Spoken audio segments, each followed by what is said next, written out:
언론이 사회적 기능에 가장 충실할 때, 그리고 가장 강력할 때는 언론의 자유도가 가장 높을 때가 아니라 진실을 보도할 때입니다.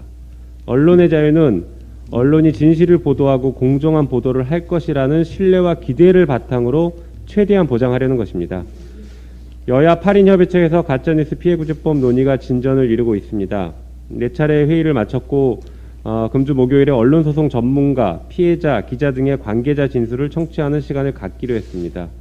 나아가 이를 통해 금요일까지 양측의 수정안을 제시하고 대안을 논의하기로 했습니다. 민주당은 반드시 가짜뉴스의 피해를 실효적으로 구제할 수 있는 법을 만들겠습니다. 국민의힘은 고발 사주, 선거 공작 사건의 공범인지 아니면 방조자였는지 입장과 태도를 분명히 해야 할 것입니다. 당대표와 당 구성원들이 적법한 수사를 방해하고 명백한 증거를 조작이라고 우기며 본말이 전도된 프레임 전환에 힘쓰고 있는 행태가 계속된다면 국민의힘 스스로가 고발 사주, 선거 공작, 더 나아가 검찰 쿠데타의 공범이라고 자인하는 꼴이 될 것입니다. 특히 법사위에서 윤석열 후보 캠프에 속한 의원들이 대거 윤석열 후보를 옹호하고 사건의 진상을 방해하는 발언을 이어가는 것은 매우 부적절하고 국회의원의 권한을 남용하는 행태입니다. 약 1년 전 김웅 의원은 애완용 검사가 득세하는 세상이라는 황당한 발언을 한 바 있습니다. 이번 사건을 경험하고 나니 김웅 의원의 발언은 윤석열의 검찰 앞에서 야당이 비굴하기 그지없는 것을 애써 외면하고 싶어한 발언이라고 생각됩니다. 한편 이런 중차대한 사건에 김기현 원내대표는 손준성 검사가 보낸 게 뭐가 문제냐, 김웅의 표창장 줘야 한다라는 황당한 망언을 했습니다. 의혹을 인정한 발언 자체는 환영하나 문제점을 인식하는 능력은 제로에 가까워 안타깝습니다. 혹시 윤석열 후보와 낮술 마시고 한 발언이 아닐까 의심이 듭니다.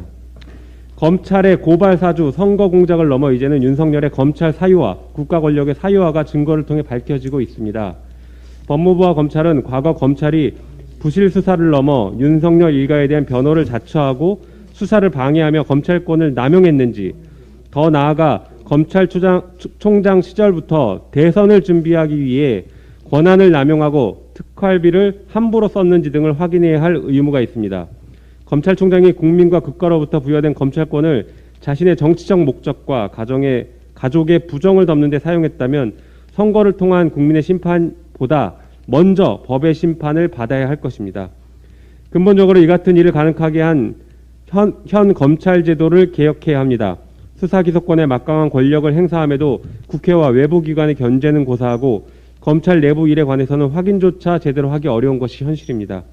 이번 사건에도 공익제보가 없었다면 밝혀지지 않았을 것입니다. 사람의 문제보다 구조의 문제가 먼저이고 더 심각한 상황입니다.